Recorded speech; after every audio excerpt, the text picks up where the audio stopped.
2022. Okay, ini baru direkam ya. Okay, ladies and gentlemen, today we will to discuss with the special guest, Professor Eddie from Pasundan University. You are in the ASEAN countries campus. You can to know who Mr. Prof. Eddie. In the West Java, Prof. Eddie is very familiar for the many private university. Teman-teman sekalian, pada hari ini kita akan berbincang dalam waktu yang sangat singkat karena Prof. Eddie ada kuliah lagi yang tadi sebenarnya kami sudah memulai pukul 6 persis, tapi dalam 25 menit pertama kami berbincang terkait program ini.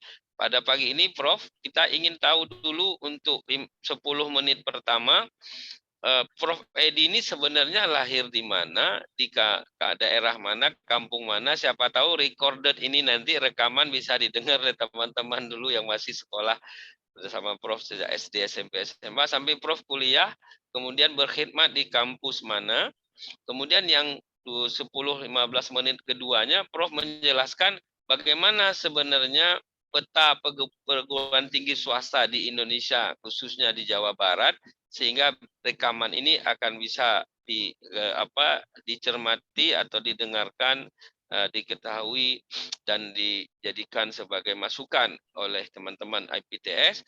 Kemudian yang terakhir nanti, Prof, ke depan seharusnya PTS harus mengantisipasi apa supaya jangan sampai tertinggal, bahkan seharusnya lebih di depan dari beberapa perguruan tinggi lain baik dalam maupun luar negeri. Kira-kira 3 bagian itu, Prof, yang akan kita bicarakan.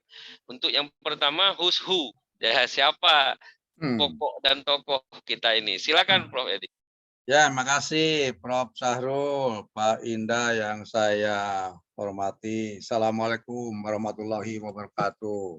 Salam sejahtera bagi kita semua. Alhamdulillah di pagi hari ini saya bisa bersilaturahim dengan Prof. Sahrul dan Prof. Indah dan mungkin juga rekan-rekan sejawat ya, melalui daring atau nanti mungkin rekamannya bisa dilihat lah. Ini dalam rangka tadi pertama dalam rangka GAM 6 ya. Yang kedua berbagi ya.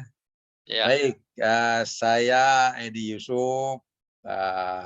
Saat ini saya mendapat amanah dari Paguyuban Pasundan ya menjadi rektor Universitas Pasundan. Jadi saya itu sekarang di periode kedua plus. Ya. Periode kedua plus. Plus. Jadi beliau Prof bisa mengikuti Pak calon presiden 3 periode apa diperpanjang pemilu? Enggak, karena keputusan dari Plenlo sistem rekrutmen untuk pejabat utama di Paguyuban itu kan mulai sidang Pleno, kemudian rapat Senat. Nah, saya alhamdulillah setelah 2 periode di 2020 Desember, saya dinilai oleh Paguyuban Pasundan sebagai organisasi yang punya Unpas, itu dinilai ya mungkin ada kontribusinya lah. Sehingga di dalam anggaran dasar anggaran rumah tangga bagi pejabat yang melebihi istilahnya kinerjanya di luar batas-batas ini itu memperoleh apresiasi penghargaan diperpanjang. Wow. Nah, itu. Jadi diperpanjang saya nanti sampai 2023, 2 tahun ya diperpanjangnya. Nah, itu. Setelah 2023 terus Gubernur Jabar, Bro. Kemudian ya saya memperkenalkan diri dulu ya, saya dilahirkan di Kabupaten Bandung, itu daerah Katapang lah. Jadi kalau Prof. Sahrul itu berkunjung ke daerah wisata ini itu di situ ada situ Patenggang, Raja Bali pasti melewati kampung saya. Nah, tepatnya itu sebelah timur dari Lanut Sulaiman. Jadi dekat sebetulnya. Kalau dari Cipaduyut, dari TPRI itu 4 km. Kalau dari Lanut Soleman paling dekat juga, mungkin ya hanya beberapa ratus meter lah Prof, ya. ini SD, SMP, SMA di kampung Prof sendiri atau sudah hijrah? Ya, saya orang kampung, tapi tidak kampungan. Saya di SD di SD Sukamukti, SD Sekeperis, kemudian SMP-nya di lingkungan ini apa Kolong. Lanut Sulaiman itu kan TNI AU ya. Ya, Saya ya, ya. di SMP Negeri 8 itu tahun 66. Wow. 66. Jadi kemudian lanjut ke SMA Negeri 9. Itu masih di ini di Margahayu, Lanut Sulaiman juga ya. Saya masuk di di SMA Negeri 9 itu sekarang berubah jadi SMA Negeri 1. Tapi tetap saya sebagai alumni dari SMA Negeri 9 ya, Lanut Sulaiman Margahayu. Nah, kemudian masuk Universitas Pasundan saya tahun 73 ya. Oh, Prof ini alumni jadi loyalis nih ya. Yo iyalah. Ya, saya masuk Unpas tahun 73, mengambil jurusan dulu namanya Teknik Produksi ya, Production Engineering. Nah, karena dulu PTS itu pasti di bawah pembinaan dari negeri yang ada di kota tersebut. Nah, teknik industrinya, teknik produksinya itu di bawah teknik produksi dari ITB ya. Kemudian pada waktu saya dulu masih tingkat ya. Ya, tingkat 1. Saya masuk 73 teknik produksi, kemudian 74 di ITB-nya berubah induknya menjadi teknik industri. Maka otomatis perguruan tinggi binaannya juga berubah prodinya jadi teknik industri industrial engineering ya. Nah, kemudian saya selesai tahun 77, tapi dulu kan PTS itu menjadi kelas 2 ya. Jadi PTS itu jadi kelas 2. Jadi dulu itu kan ada istilahnya ujian negara. Iya, betul. Nah, setelah ujian negara baru kemudian tahun 79 saya masuk menjadi dosen di prodi yang sama ya. Nah, untung belakangan kan pada zaman Kemendikbudnas ada direktur Gutiswa ya, perguruan tinggi swasta. Nah, itu dulu itu ujian negara dihapus kan. Lagi zaman Prof siapa tuh yang dari Undip ya. Itu dihapus. Nah, barulah mulai di situ PTS-PTS di Indonesia punya kesejajaran dengan PTN ya. Kemudian Unpas sendiri itu. Maaf Prof, waktu itu Dirjen Dikti itu kan yang alumni ITB itu Prof ya, yang sudah meninggal itu. Dirjen Dikti pada saat itu enggak ke sini, itu 82 Prof ini Dodi Tisnami Jaya rektor. Itu tahun 82. 82 itu saya sudah menjadi pembantu dekan 2, 82.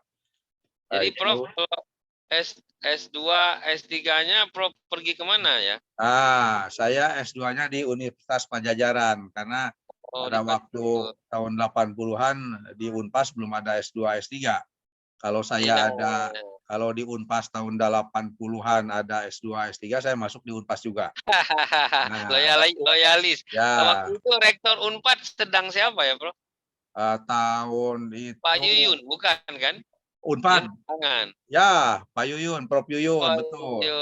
Saya ngambil S2, S3 di Unpad ya. Karena saya orang teknik industri, disertasi terakhir di Unpad, saya mengkolaborasikan antara manajemen teknik industri dengan ekonomi lah ya. Prof, sebentar Prof. Jadi ini 10 menit pertama tentang Prof. Berarti Prof ini adalah umurnya kurang dari 70, mungkin sekitar 67 atau 68. 68, betul. Ya, saya lahir 10 April 54. Tolong Kang Indah dicatat, nanti kita ngirim peyem. Banyak peyem di Bandung. Prof, 54. Yang terakhir Prof, terkait dengan Hushu ini, Prof Edi Yusuf adalah alumni pertama yang menjadi rektor Pasundan. Betul. Ya, kenapa Betul. saya bilang begitu? Karena kampus saya UII yang sejak tahun 45 berdirinya, baru rektor pertama alumninya sendiri setelah usia dia 50 tahun. Ya, Jadi berarti Prof Prof. ini Edi juga kan? Syamsuddin bukan, Hamid. Sebelumnya bukan. Edi Pak siapa Hamid tuh? ini alumni Gajah Mada dia. Oh ya, Tapi sorry.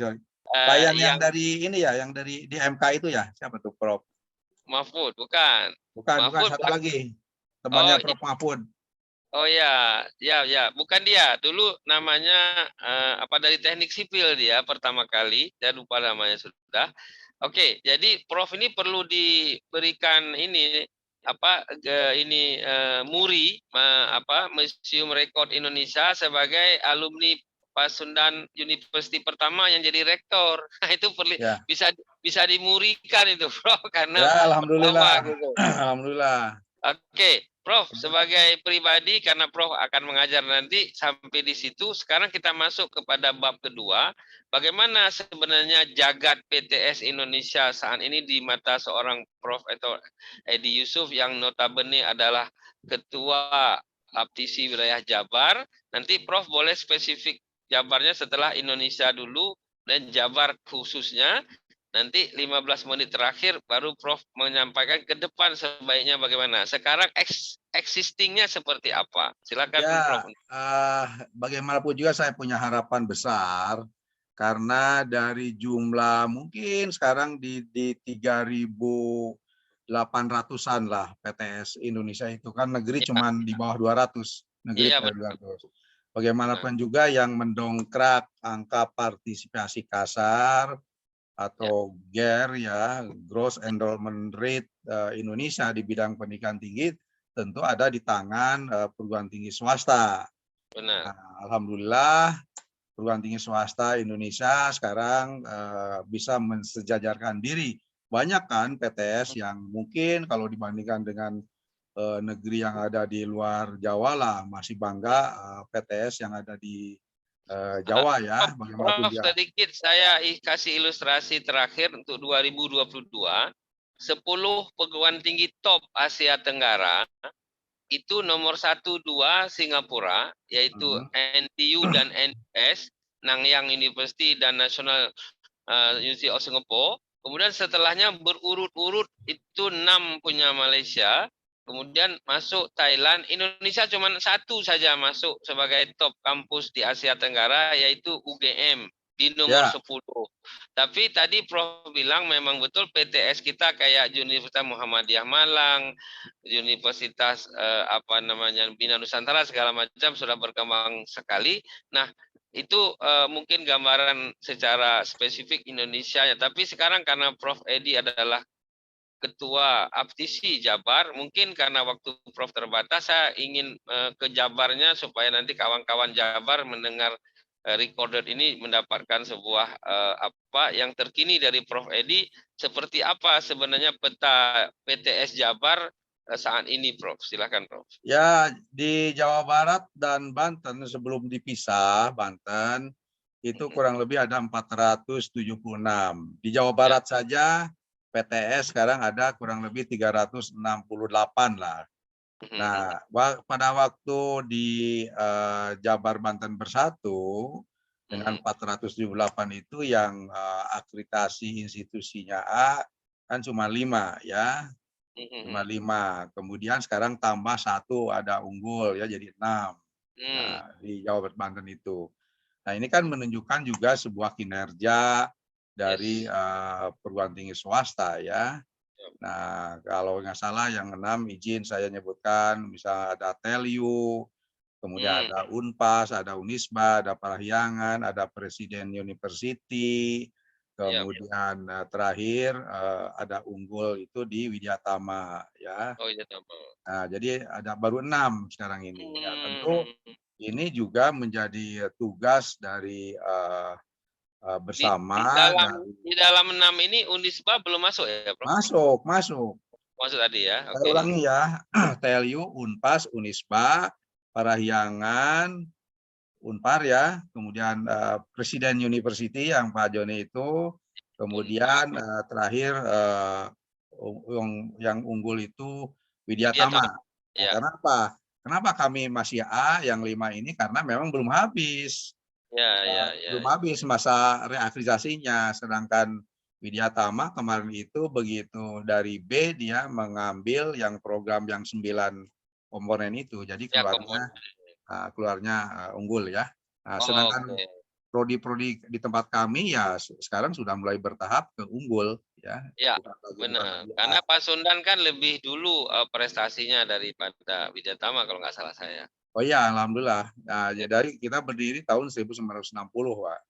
Jadi mungkin yang PTS yang Jadi kalau boleh Prof saya ingin ini kan jadi PTS boleh dibilang jagat PTS Jabar itu kalau dikelompokkan menjadi sehat sekali, sehat saja dan kurang sehat itu prosentasenya seperti apa? waduh, saya belum ini ya, belum Oke. melakukan. Silakan. Yang cara lain lah apa yang Prof lihat sekarang so far so good, tapi kan sekarang dikti makin kenceng Prof supaya yang tidak mampu berkolaborasi atau bersinergi atau berfusi itu gimana, silakan Prof lanjut aja. Ya, sebetulnya tidak sederhana untuk memergerkan PTS, apalagi dengan latar belakang yang berbeda ya. Karena bagaimanapun PTS itu didirikan berdarah-darah, beda dengan PTN. PTN melalui APBN, tapi kalau PTS itu orang yang mendirikan itu kalau tidak punya tidak punya eh, eh, tidak punya marwah di pendidikan tinggi, buat apa susah-susah mendirikan PTN. Nah, Prof, jadi kalau kita lihat sekarang tuntutan ekspektasi dari masyarakat terutama mahasiswa dan orang tua mahasiswa, PTS juga sekarang harus menghadapi era digital segala macam. Kalau masing-masing mempertahankan status quo, sementara resources dia juga tidak cukup untuk mendevelop kemajuan yang sedang berlangsung, kan akan ditinggalkan sendiri oleh masyarakat atau akan malah merugikan yang ikut ke situ. Jadi apa yang baik mereka lakukan, Prof? ya pertama di samping sekarang kan eranya era kolaborasi ya. Dan alhamdulillah Allah telah menurunkan COVID. Ya di samping COVID itu menjadi musibah juga banyak hikmahnya. Ya salah satu contoh misalnya mungkin perkembangan online distance itu di Indonesia baru akan terjadi mungkin 5 tahun kemudian kalau tidak ada COVID. Begitu ada COVID kan itu akselerasinya begitu masif sekali. Sehingga sekarang itu semua orang memanfaatkan pembelajaran jarak jauh itu. Kemudian juga pemerintah mulai ngeh yang selama ini PJJ itu pembelajaran jarak jauh itu tidak diperbolehkan. Kebetulan saya Ketua Aptikom Jawa Barat ya, Asosiasi Pendidikan Tinggi Teknik Informatika dan Teknik Komputer. Oh, berarti kalau gitu Prof ini akrab dengan Prof Teddy ya, karena itu kawan saya itu. Prof Teddy mana? Prof Teddy ini Ketua Senat University Sampurna University. Dia di Aptikom itu juga salah satu. Yang tadi Prof di pusat Prof Ucok. Tadi saya lihat di di player yang 3 menit itu ada Prof Teddy Mardiantaro ya. Ya, itu saya punya kawan akrab di Malaysia dulu. Teman-teman kami di Aptikom. Ya, benar. Prof, kembali ke tadi, ini kampus-kampus PTS di Jabar yang kecil ataupun yang istilahnya dengan cara lama masih bisa dulu, sekarang dengan tantangan yang begitu hebohnya, terutama dalam infrastruktur pendidikan tinggi, kan mau nggak mau mereka ini kan harus melakukan suatu merger ataupun kolaborasi, atau akan mati sendiri sebaiknya, atau bagaimana baiknya, Prof? Ya akan tergilas oleh perkembangan ya kalau tidak melakukan istilahnya BPR ya, Business Process Reengineering. Jadi perubahannya itu harus perubahan yang radikal, bukan lagi gradual ya. Sebagai contoh misalnya kita sekarang kan sudah ada di Internet of Things, IoT. Nah, kalau misalnya pimpinan perguruan tinggi masih mempertahankan gaya-gaya lama, ini tentu akan tersingkirkan. Kalau orang berbicara misalnya, waduh kami tidak punya dana untuk CapTech, ya, untuk capital expenditure. saya pikir bisa kolaborasi. Nah, Ya. kami nanti besok, bukan nanti, besok itu kami akan melakukan kerjasama di antara PTS yang ada di Jawa Barat ini. Kebetulan besok itu ada Munas Provinsi Aptikom. Saya di Aptikom kan sudah 2 periode 8 tahun. Saya harus menyerahkan estafet kepemimpinan saya kepada teman-teman yang ada di Jawa Barat untuk ini kan Aptikom. Oke, Prof, Nah, sekarang pokoknya saya kerjasama. ya maaf Prof, sekarang saya mau ke Aptisi begini. Kan Prof ini kan ketua Aptisi Jawa Barat, wilayah 4. Di Aptisi Jabar ini kan banyak wilayah, ada Aptisi 4A, 4B, entah apa-apa itu.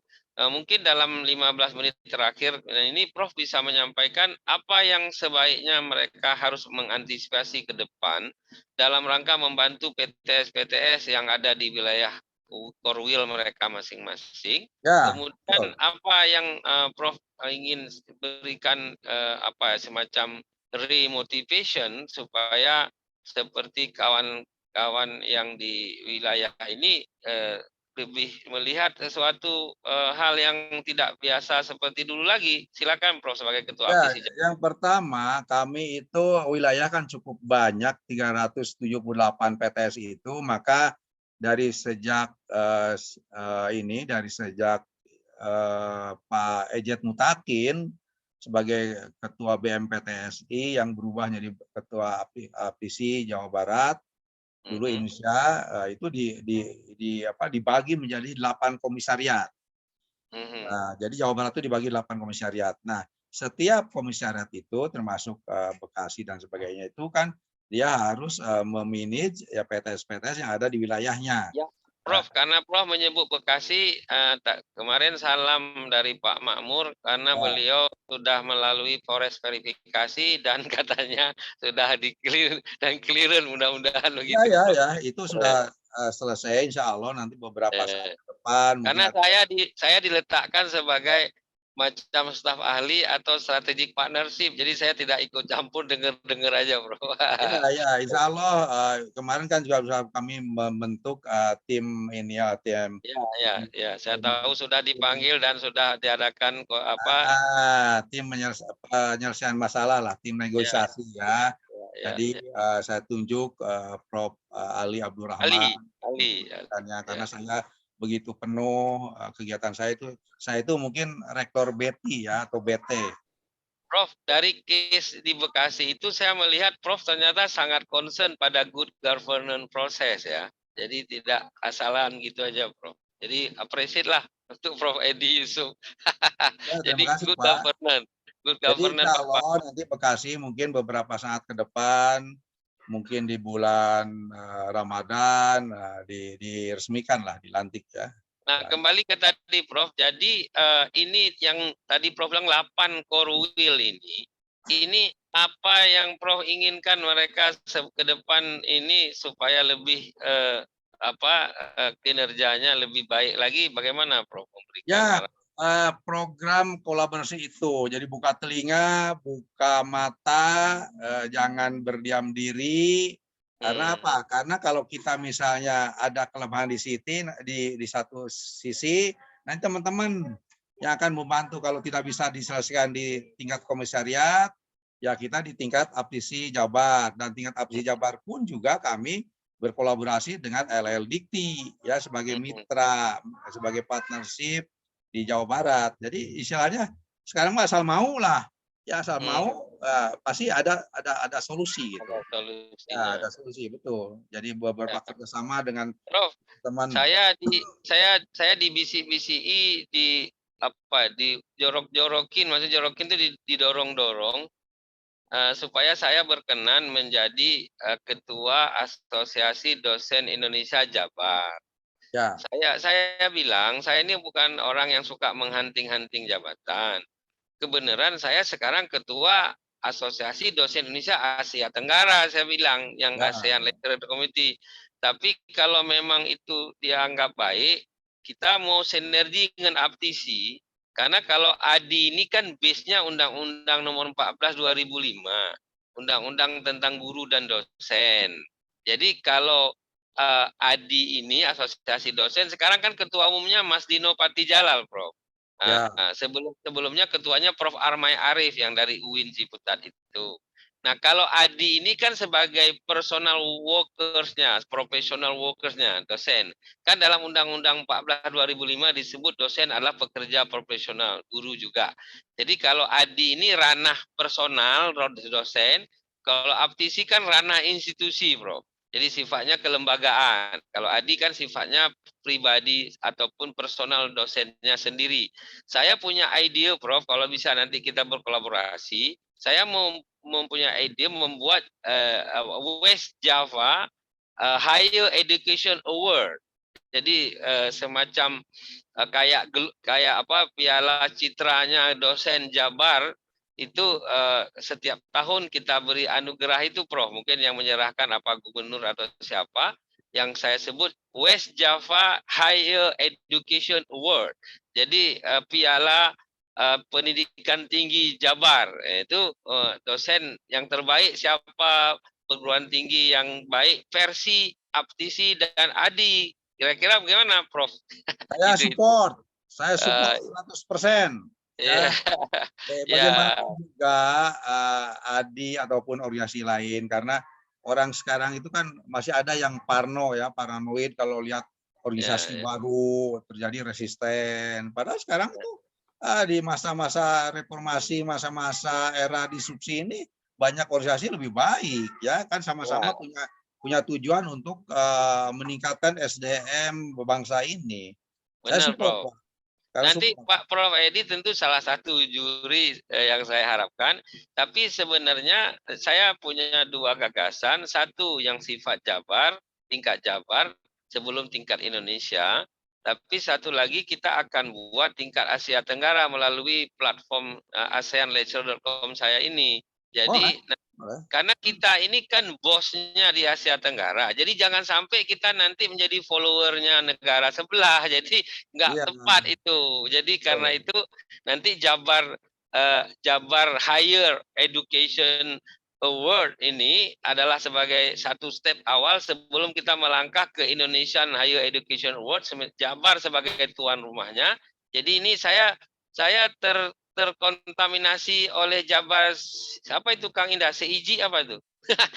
Jabar nomor 1 itu, Pak, apa namanya? Juara. Yang kemarin juara PON itu, Pak. Jadi Jabar juara. Jabar juara. Ya, jadi karena saya tinggal di Bekasi, ya tentu saya orang Jabar juga lah, kira-kira begitu.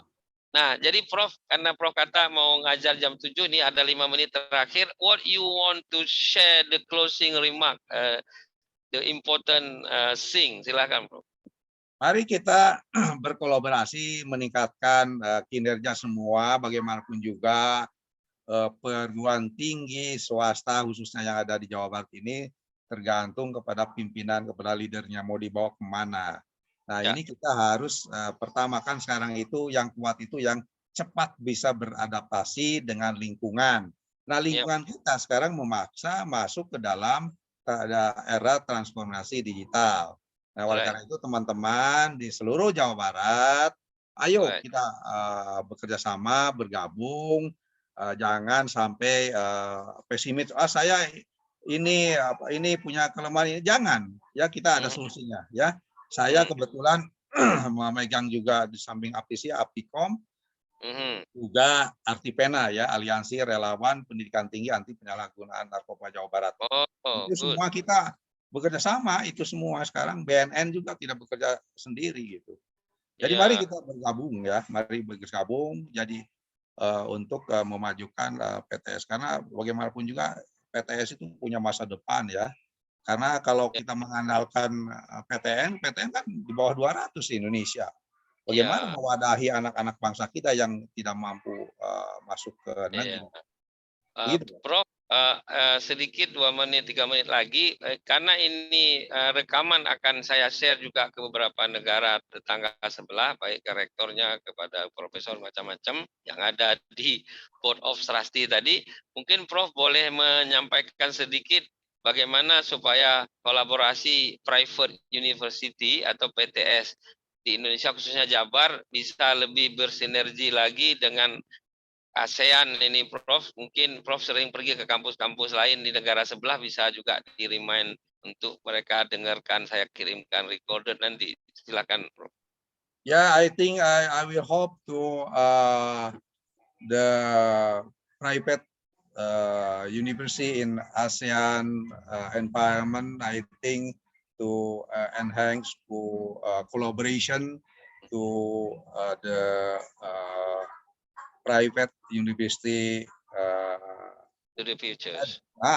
advance ya. Nah, boleh Prof sebut nggak kampus-kampus yang Prof sudah pernah pergi di Malaysia, Singapura, Thailand, sekarang siapa tahu mereka nanti saya kirim, oh ya dulu pernah kami datang malah ke kampus Pasundan, atau Prof sebaliknya datang, yang diingat aja Prof, mungkin banyak yang nggak ingat lagi. Ya, banyak alumni kami dari UPM. Universitas Putra Malaysia, ya. Kemudian UUM, Utara Malaysia. UITM. Ya, Teknologi Mara. Nah, itu alumni kita khususnya di teknologi pangan itu banyak dari sana. Di samping ada orang-orang sosial dan ekonomi di sana. Itu kami melakukan kerjasama. Dan sekarang masih berjalan, itu hampir di 41 negara. Prof, khusus sebagai Rektor Pasundan University, mungkin Prof ingin menyampaikan sesuatu kepada kawan-kawan di Asia Tenggara, mungkin mau ngajak kerjasama apa segala macam, boleh silakan Prof sebagai Rektor Pasundan. Ya, we would like to invite to the leader or rector or president private university in the ASEAN. Okay, let's come to Bandung. You can to Bandung and sign to MOA maybe. Yes, right. It's just MOU to collaboration for the future. Yeah. All right, Prof. Thank you very much, Prof. Edi Yusuf. Ladies and gentlemen, you have to hear from the Director Pasundan University and President of Private University Indonesia Region West Java. Therefore, after COVID pandemic, border of the quarantine and so on, let's go to Bandung. We will to meet the Professor Edi Yusuf with the Pasundan Cultural. Terima kasih Prof Edi, karena jam 7 persis di jam saya. Mungkin Bapak akan menyiapkan mengajar. Saya tahu di Jabar banyak sirih, karena itu saya tutup dengan pantun sirih Prof. Daun sirih, daun kayu. Terima kasih, thank you, hatur nuhun. Terima kasih.